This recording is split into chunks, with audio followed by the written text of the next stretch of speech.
Louisiana Eats is brought to you with support from Zatarain's, maker of New Orleans pantry staples like Creole mustard, fish fry, and jambalaya mix since 1889. Recipes and more at zatarains.com.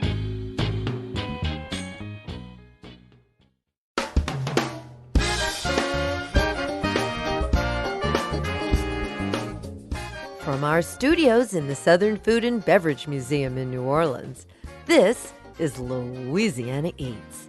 I'm Poppy Tooker. January 6th has always been a special day in New Orleans. Also known as Twelfth Night, it marks the kickoff to our Carnival season. It also happens to be the birthday of one of New Orleans' most revered residents, Mrs. Leah Chase of Dooky Chase Restaurant.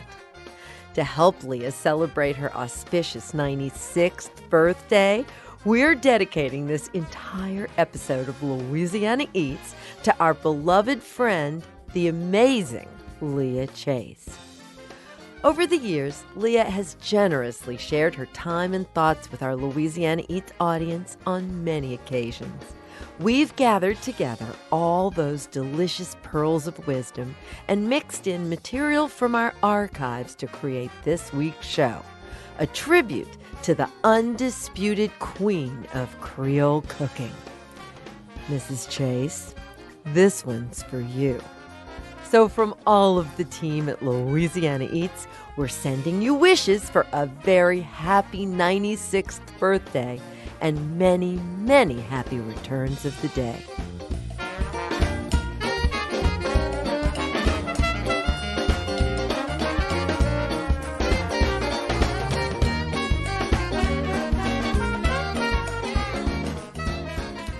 Looking back over the years of Louisiana Eats, one of my most special memories is a day I spent with my dear friend Leah Chase.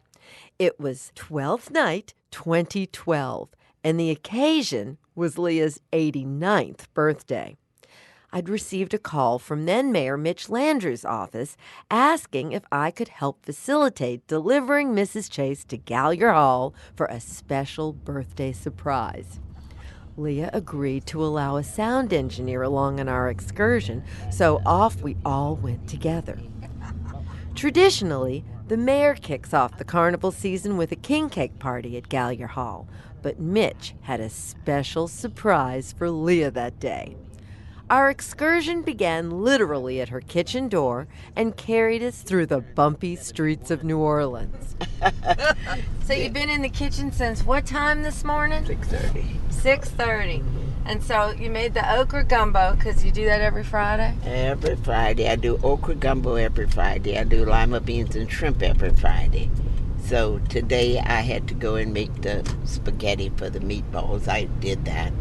I'm making eggplant farci, so I did the eggplant. So I was rolling this morning, girl. I don't know where I got the energy from or where the knees worked good this morning. And now the mayor's going to interrupt you. You're on a roll.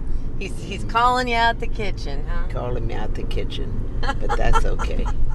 Just as when she was 89, Leah Chase can be found most days in the kitchen at Dooky Chase, preparing the Creole delicacies that have made her restaurant a New Orleans landmark.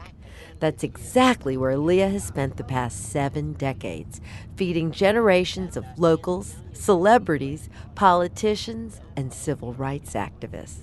Along the way, she's befriended famous friends like Ray Charles, Quincy Jones, and New Orleans' first black mayor, Ernest Dutch Morial. Well, the last mayor that I was really close with was Dutch.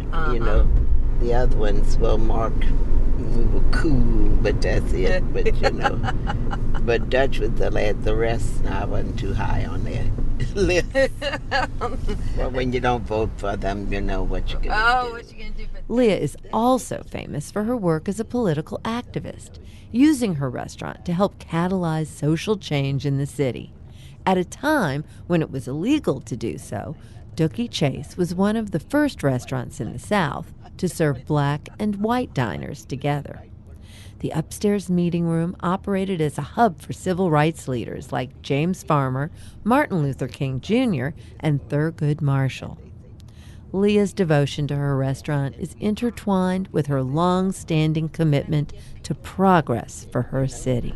For me, I feel like I have a special job because so many people are not, moving like they should be or like they could be. Now I'm going to work like the Dickens to get people up and going. Poppy, if we just got everybody up and moving and doing something.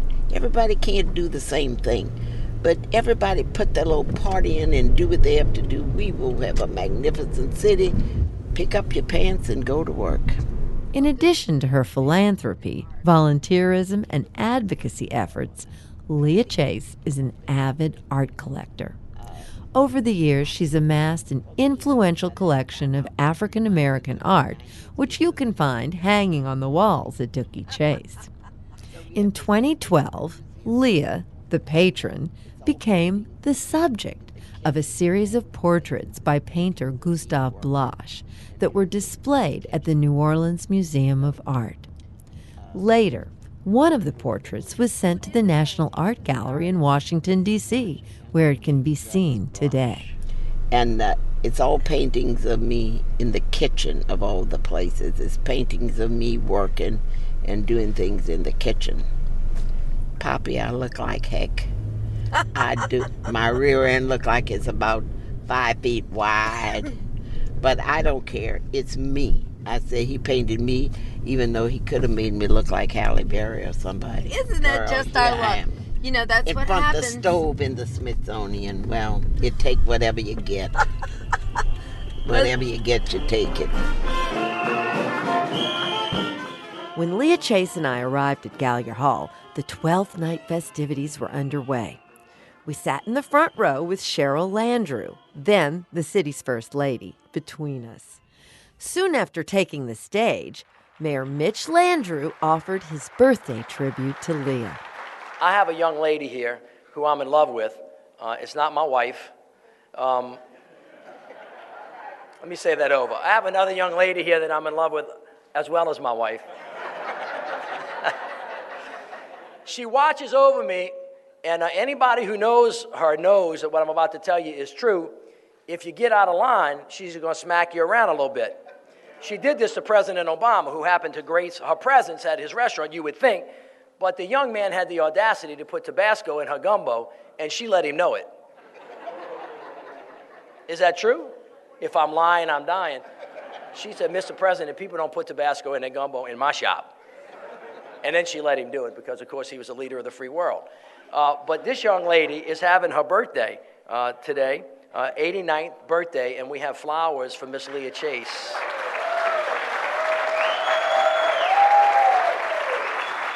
All right, so before y'all sit down, here we go. Happy birthday to you. Happy birthday to you.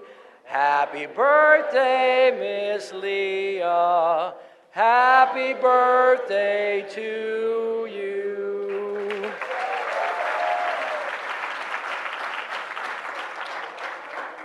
I think it's fair to say that we would really not be here were it not for Leah Chase and her family, and the city of New Orleans would not be what it is.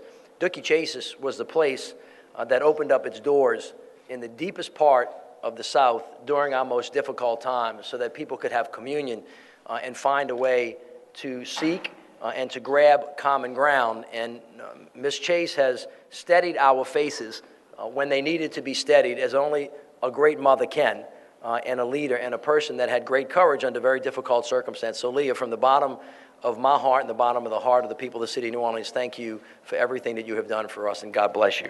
Thank you. The celebrations continued, but we couldn't stick around for long because Leah had to get back to her kitchen. Did you have any idea it would be that spectacular? I had no idea they were going to do this. For one thing, I had no idea. I thought I would just go help the man open the thing up, but it was really a pretty ceremony. So, Leah, what's the rest of your day going to bring now? Back in the kitchen working. I'm going to work right now because we had 50 people in one room for luncheon and 12 in another room, and then the regular customers. And then if I'm open tonight, I got to get those dinners out like I want them to get Is out. that what you're going to do for your birthday? Is open on Friday night for dinner? And that's a good birthday for me. Your customers will be able to come and see you? I love it. I love it when I can do those menus. I had a good life. It's a long way from the strawberry patch. A long way, but it's good.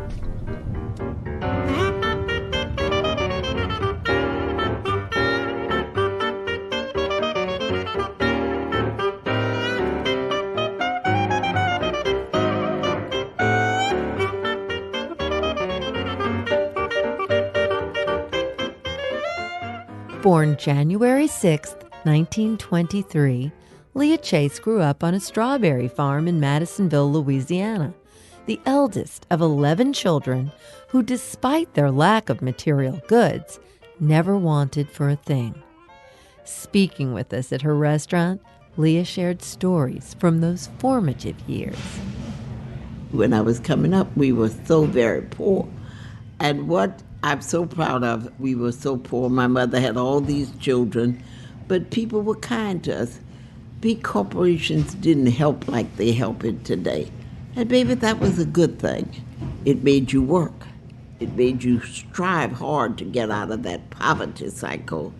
My daddy and his brothers would farm, and my grandfather, they would farm these 15 acres. Now, that was an ordeal then, because I remember my dad and them have to get up if it was cold and there was a frost to come, Daddy would have to stay in the field all night long and make fires all around the field.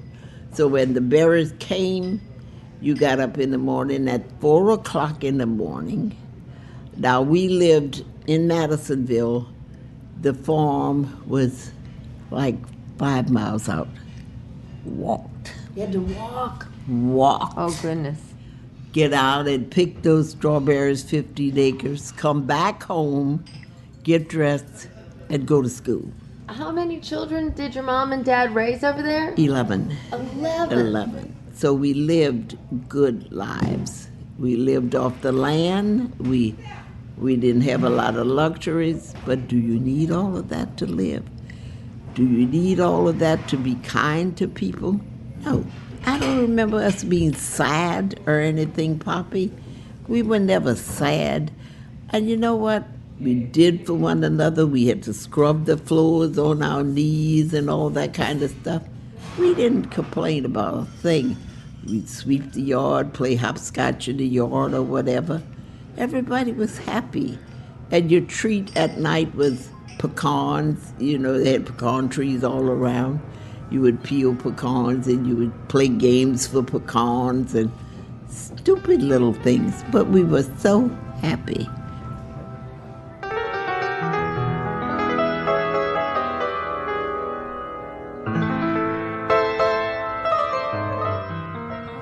We had a pig. We raised a hog for the fat. You know, you would raise this hog and you would feed the hog every day. My daddy was something. Couldn't give the hog potatoes that wasn't cooked. Wash the potatoes and cook them for the hog. The hog was living better than me. But if you fattened that hog up to 300 pounds, you were going to get about 100 pounds of fat. And that Lord was going to take you through the winter. And you talk about coffee things, you know, preserved things. Well, we didn't know what confit was, but we were eating that confit pork. Yeah, right. That's how we served it. They fried off the chops and left them in the grease. And when you wanted a chop, you got it out of the grease. So we had confit when it wasn't fashionable to have confit. You learn how to live and you learn how to appreciate things. People talk about quail, and till today I love quail. Well, you know, you picked the strawberries, and quail got your strawberry patch. What you did, shot him. And that was your breakfast, you know. You had a plum tree in the yard, your mother made plum jelly and braised that little quail with plum jelly, and there you had that. Now that was a luxury. You see, My dad would raise, he never raised just enough for us to eat, because that wasn't right. You had to give the neighbors. And he was a stickler. We didn't have a penny, we didn't have that. But go give the neighbors this, give our teen this, give this one that. But to preserve that, we didn't have freezers in those days. So he made a slice of okra, sliced it up, and then my mother had flour sacks that you bleached out white, and we'd spread those out on the table in the sun. Put that okra out there every day.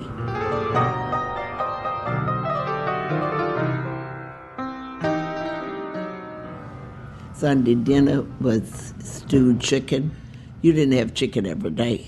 You had chicken on Sunday. It could either be stewed chicken, fried chicken, baked macaroni for sure. If you had enough money to buy meat, you had what we call pane meat, which was veal panade. But you had that on Sunday. You had something going special on Sunday. And always gumbo, right? Always gumbo. In the summer, when it was okra, you had okra gumbo. In the winter, you had whatever they had to make the gumbo with. If it was squirrels that your daddy shot or a rabbit, you had gumbo on Sunday. With filet then in the winter. Oh, yeah, with filet. Your mother took great pains in making that gumbo on Sunday. And you never make a little pot. Nothing for us was in a little pot. They had so many of us. You'd make this big pot of gumbo. Now, y'all also would go down to the river, the bayou, and catch fish. Well, that was the funny thing. My mother loved to fish. My mother, she always had a heart problem. I never remember my mother taking a Valium or anything like that. If we got on her nerves, she said, go dig me some worms. So here we are putting soapy water down to bring the worms up and put them in a can with some dirt on them. She'd take her fishing pole, go sit on the bayou and fish. That was her relaxation, to sit on the bayou and fish. And it was a simple, simple life. But I don't remember any of us being unhappy. Life in Madisonville taught me the basics. If you walk through the woods, you know what berry you can eat, you know what you can't eat. You know what you can touch, what you can't touch. So you learn basic rules coming up in the country. You're not afraid to kill a chicken because you're going to kill it to eat it. You know everything about food. And you learn how to create different things with simple food.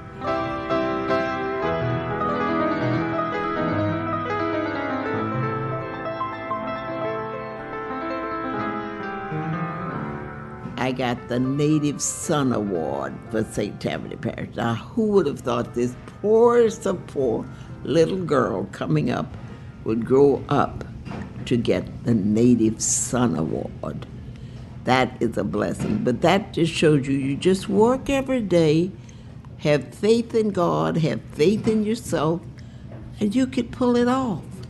You can pull it off and treat everybody fairly.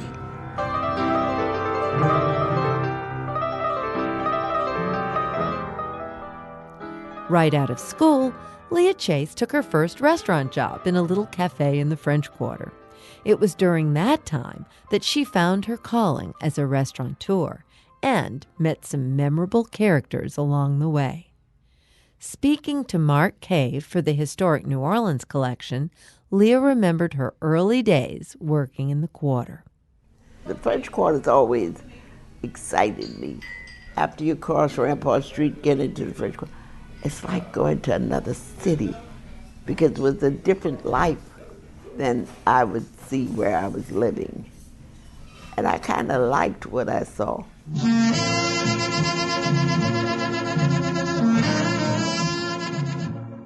But after I left school and went back home, I was 16, and there was no work in the country to do but housework for blacks. So when I became 18, I wanted to come here to work. So they let me come here, and I stayed with my aunt and got this job nowhere but the French Quarter.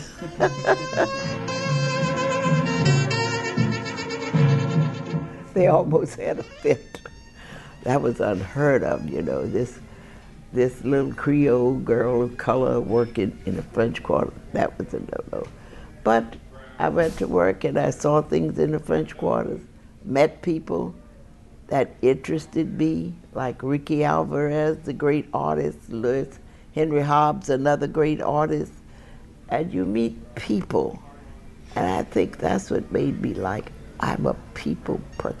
I love people. I don't know, people in those days had class, and they did whatever they did, but I just enjoyed seeing them. I just enjoyed feeding them. I worked in this little restaurant. A woman taught me everything because I had no idea what to do. And my children and the people I talked to, they said, I don't believe you. I said, well, go back down to the Times-Picayune and dig up those old papers and look at the want ads. This is the way they applied. Light-skinned colored girl. That's the way they described what they wanted to work. I said, well, I'm not so light-skinned, but I'm gonna give it a try. So I applied for that job and she hired me. We were not allowed in 1946 to serve white people in this restaurant. It was against the law, but we did. And the people knew we did. And we would wait those tables. I was there with 2 other girls. Now listen to the ages we were. I was then 18. One girl was only 16. One girl was 19. We ran that floor, you hear me?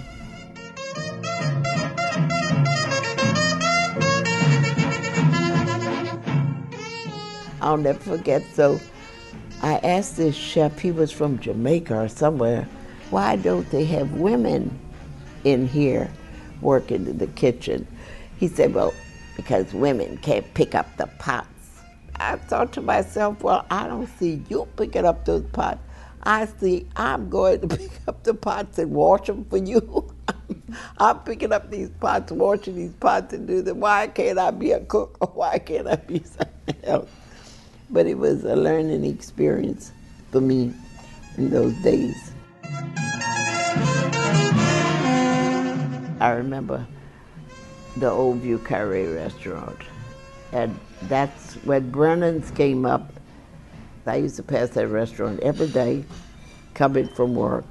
And in there they had chairs, and I have chairs in my other dining room over there. I always wanted those chairs. And those chairs, I said, oh, I wish I had a restaurant with those chairs.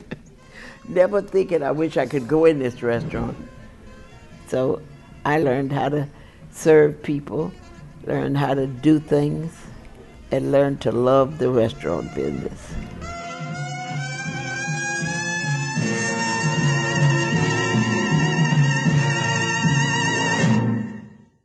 This interview with Leah Chase about her days in the French Quarter was conducted by Mark Cave for the Historic New Orleans Collection and produced by our own Sarah Holtz for NOLA Life Stories. When we come back from a short break, our conversations with Leah Chase continue. Stay tuned.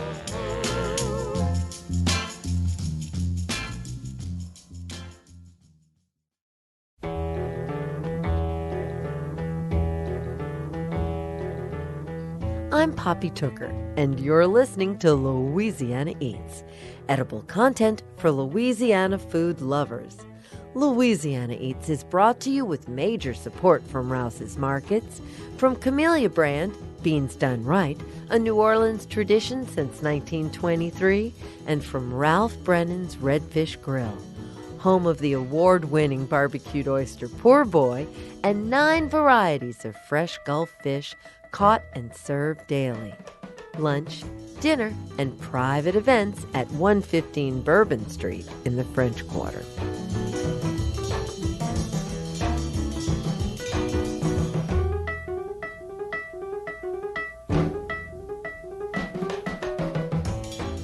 If you're just joining us, we're spending this episode celebrating the life of New Orleans culinary legend Leah Chase on the occasion of her 96th birthday. In 1945, Leah met big band leader Edgar Dooky Chase Jr., whose parents had been operating a simple sandwich shop named for Dooky's father in New Orleans' Treme neighborhood. Eventually, Leah went to work for her in-laws at the restaurant.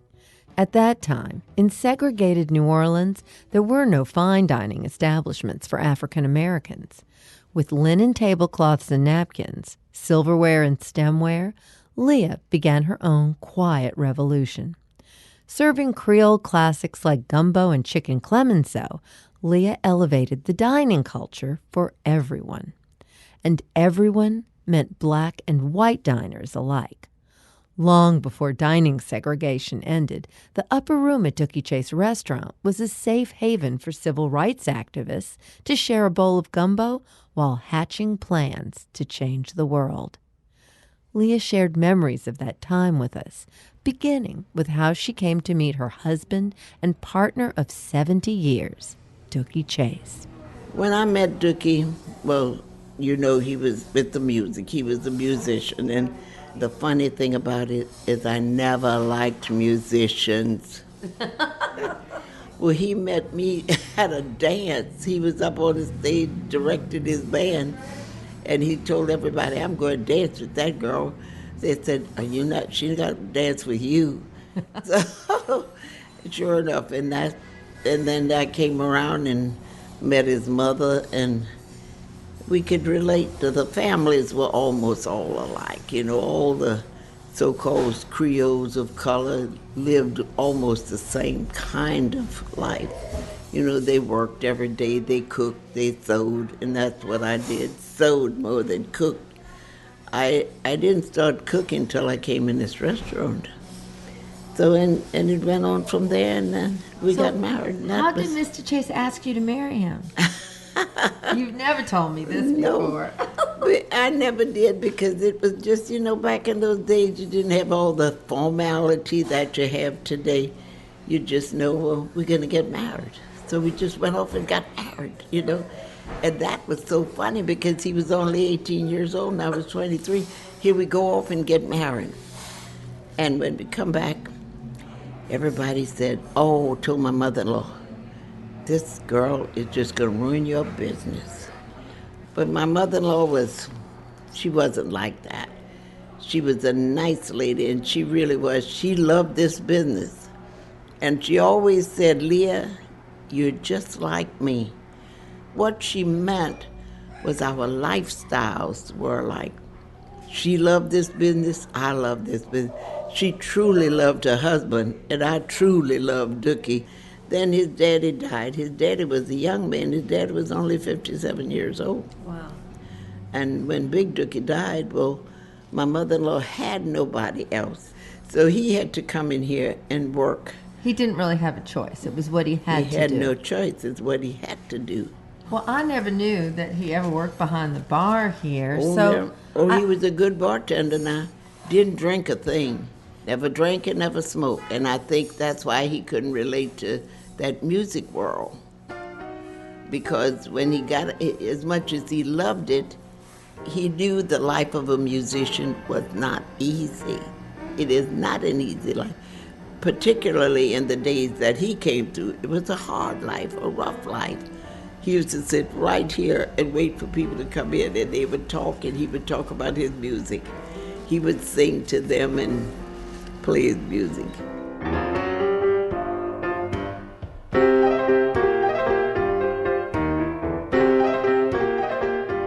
Then he ran this, he took a course by mail from Cornell University. Learned how to manage this business, learn all that. The thing he went off doing after a while, but he still worked, and he was promoting bands. He had top-notch musicians. They went with King Cole, Lionel Hampton, Duke Ellington. They went with big bands.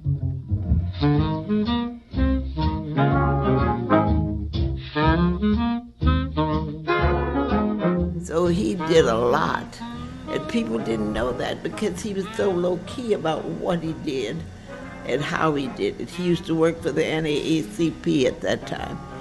He would go all down in the Ninth Ward, get members. We got to have everybody join the NAACP, work with Thurgood Marshall, work with a man from here named Nathaniel Bird, Dutch Boreal, A.P. Turo, all those people, Ernest Wright.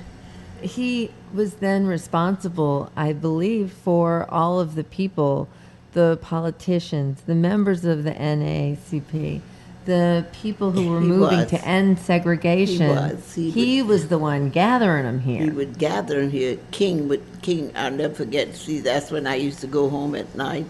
He would bring King in here. They would come in here at night, talk to Dooky. There was a man named Jim Dombrowski. He was an old guy who went to the Highlander School in Tennessee. And the Highlander School would train people to be nonviolent protesters. So I met Jim Dombrowski, and Dooky met him by working with the sugar workers here. I remember Domino Sugar. They met upstairs to form unions for these sugar workers, and that was Jim Dombrowski's thing. Come gather round, people, wherever you roam, and admit that the waters around you have grown. I said, why can't we do that in our community, in the total community? You know, you got to make things work where you fit with everybody, white, black, everybody, you know, but, and that takes a little doing, you know, and that's my whole life, trying to make the whole thing work.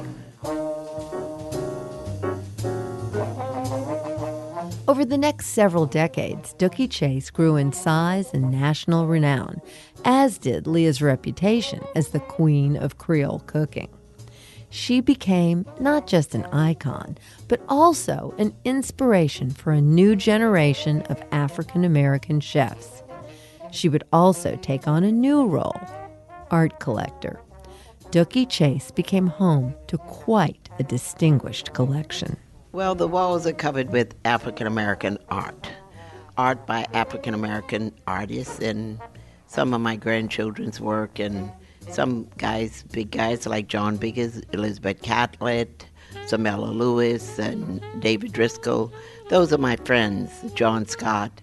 So I really kind of enjoy that.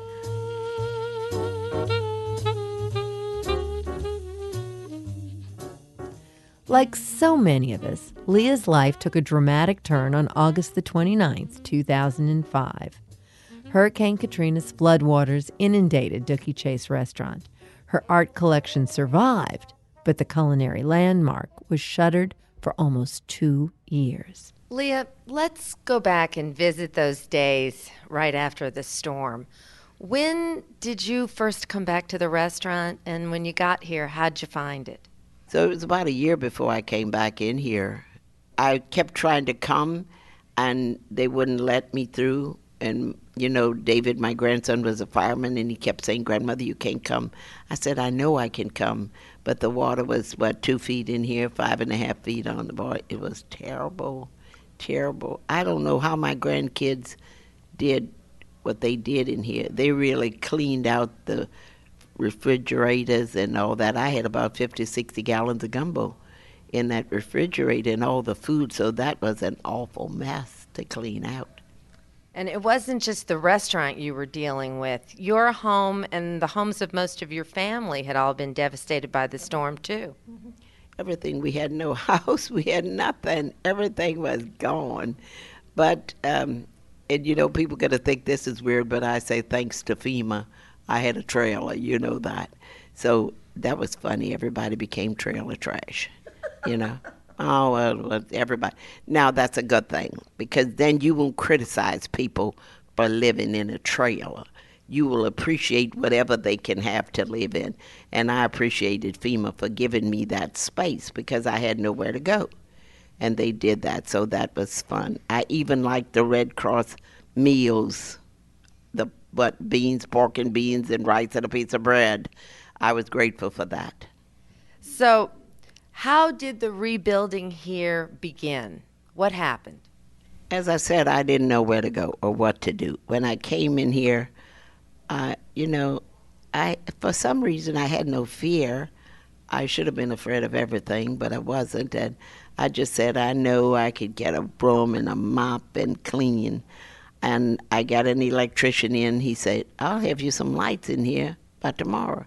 I said, well, you don't look like God to me. So I don't know where you're going to get the lights from, but sure enough, he did. He did. He said, now I am my God. I said, close to it. You get those things. But when we came in here, it was so terrible, Poppy. It was awful. But people came. Wasn't that marvelous when you think about it? People came from all over to help me clean up this thing. You know, all these little ladies from uptown came and cleaning and polishing whatever chairs I had left. I saved 50 chairs. And they did them to what you see back there now. But people came from all, I just thought that was wonderful, that people would come and offer me money and things to help me get back on my feet. I will forever be grateful. I have never seen that kind of outpouring in my life. Never, never. Because here I am, I'm really not nobody, really. But to see the vision that these people had, to know that if we put this back, that'll be one part of our city that can work and can contribute to building the rest of it. That was unbelievable. I will never, never forget that. I owe so many people, Poppy, I can't afford to die.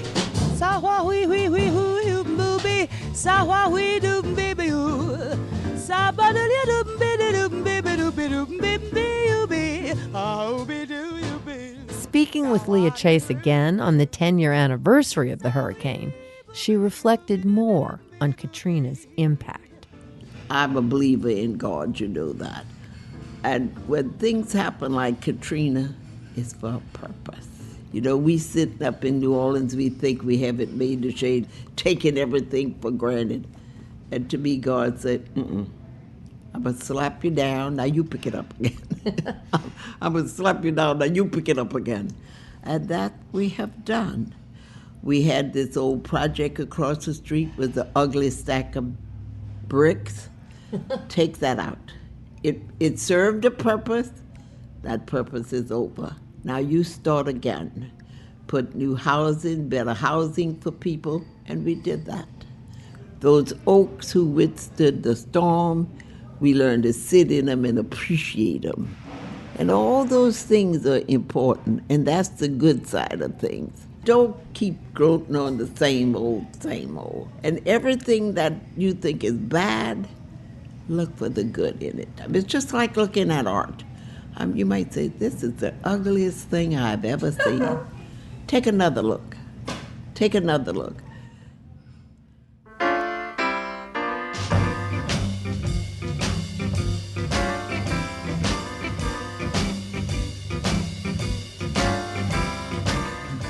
When Dooky Chase restaurant was ready to reopen following Katrina, the first meal they served was gumbo zerbs.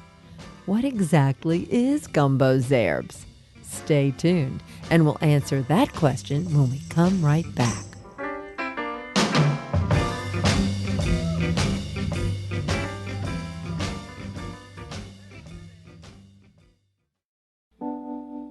I'm Poppy Tooker, and you're listening to Louisiana Eats, edible content for Louisiana food lovers. Louisiana Eats is brought to you with major support from Popeye's Louisiana Kitchen and Zatarain's. Have you caught our Louisiana Eats Quick Bites podcasts yet? Visit poppytooker.com to subscribe via iTunes, Spotify, Stitcher, or wherever you get your podcasts. You can also easily webcast any of the Quick Bites or Louisiana Eats episodes right from your computer on poppytooker.com. And now, back to Louisiana Eats.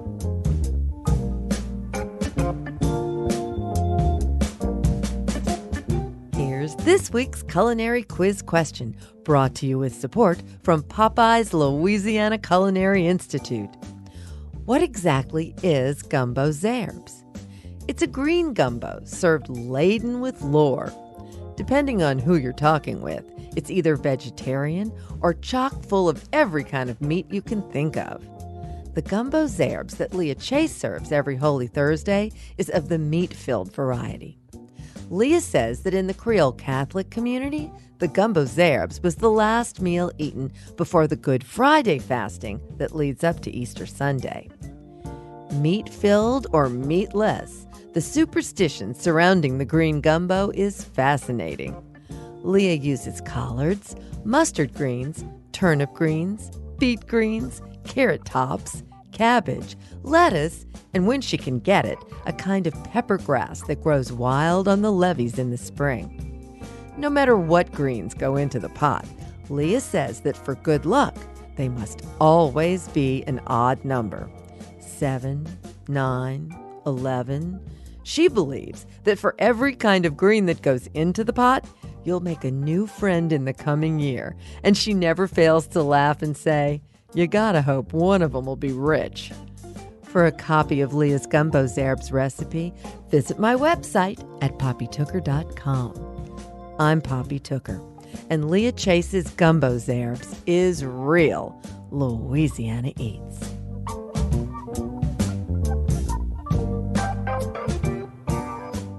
We now return to our portrait of Leah Chase. After Dooky Chase restaurant recovered from the damage of Hurricane Katrina, the restaurant returned to serving its regulars as well as a litany of luminaries, like Presidents George W. Bush and Barack Obama, Venus and Serena Williams, and Beyoncé and Jay-Z. In May of 2016, Leah became the first African American to receive the James Beard Foundation's Lifetime Achievement Award. Sadly, on November 4th of the same year, Leah's husband and partner, Edgar Dooky Chase, the man who played a key role in her success, passed away. When we spoke with her after his death, she reflected on their relationship, both as husband and wife and as co-proprietors of Dooky Chase Restaurant. You know, when I came along, this is not what I came to do. I came to push him up and ride his coattail. But it didn't work that way, Poppy. See, his daddy would go out here, his mother would push and do this. That's what I thought he would do. But he wasn't that way. So I had to push out. I had to go push out, do what I had to do to make it.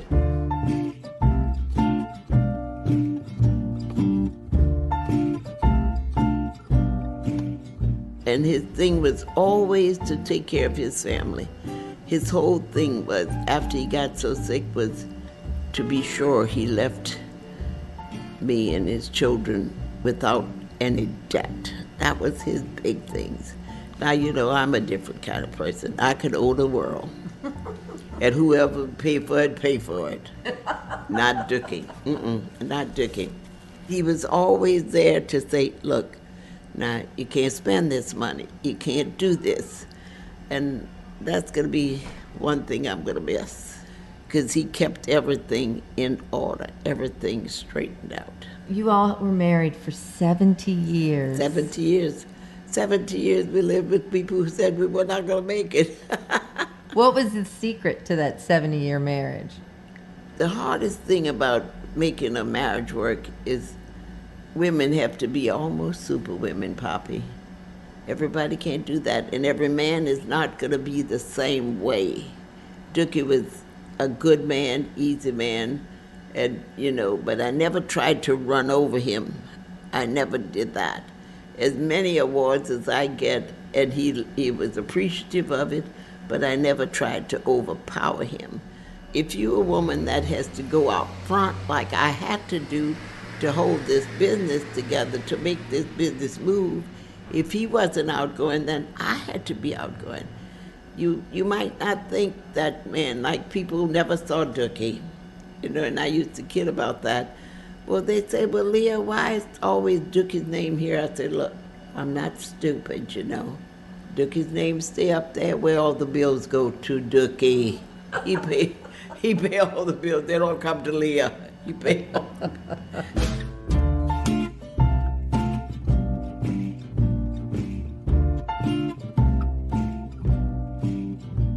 Oh, the day after Mr. Chase passed, I knew just where you'd be. Right in the that kitchen.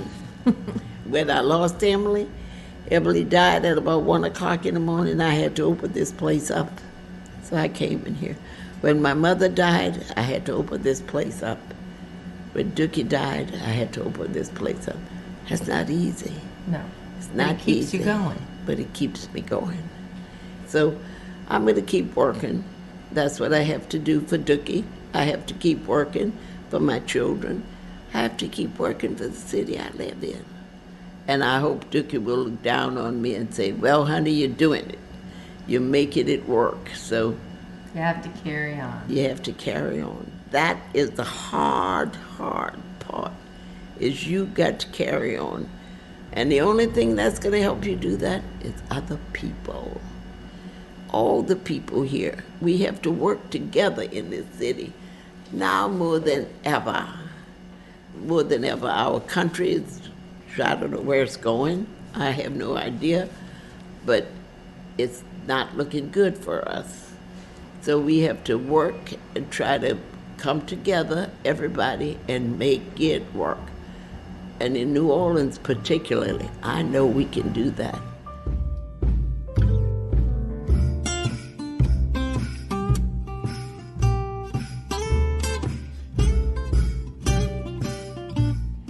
I look at life different. I learn to appreciate life more.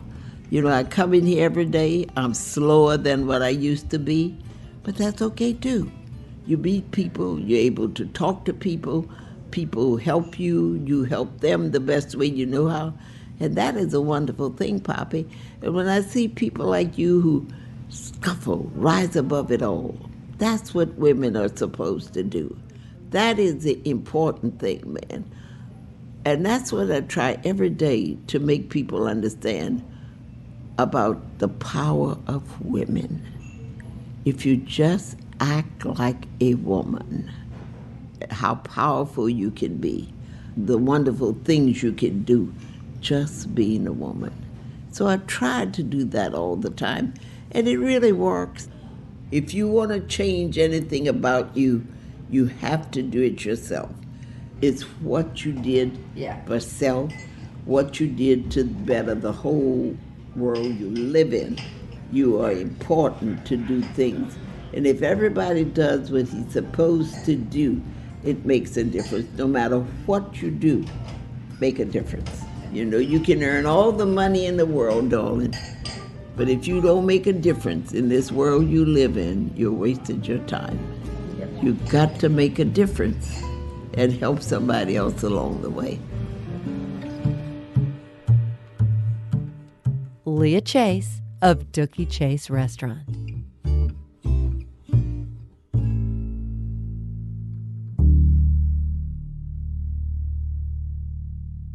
That's it for this week's edition of Louisiana Eats, edible content for Louisiana food lovers.